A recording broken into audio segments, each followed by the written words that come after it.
माशाल्लाह ये हो रहा है अभी पीर बाबा मज़ार में अजान। ये पीर बाबा का मस्जिद है, पीर बाबा का जो बड़ा मस्जिद है ना, ये पीर बाबा वाला मस्जिद है। और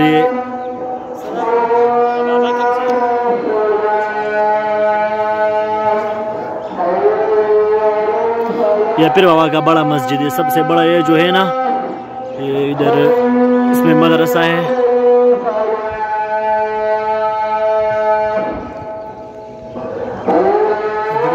इसके बारे में आपका क्या ख्याल है? ये जो इधर लोग वुज़ू बनाते हैं ना, ये तकरीबन 2005 से इधर बना हुआ है।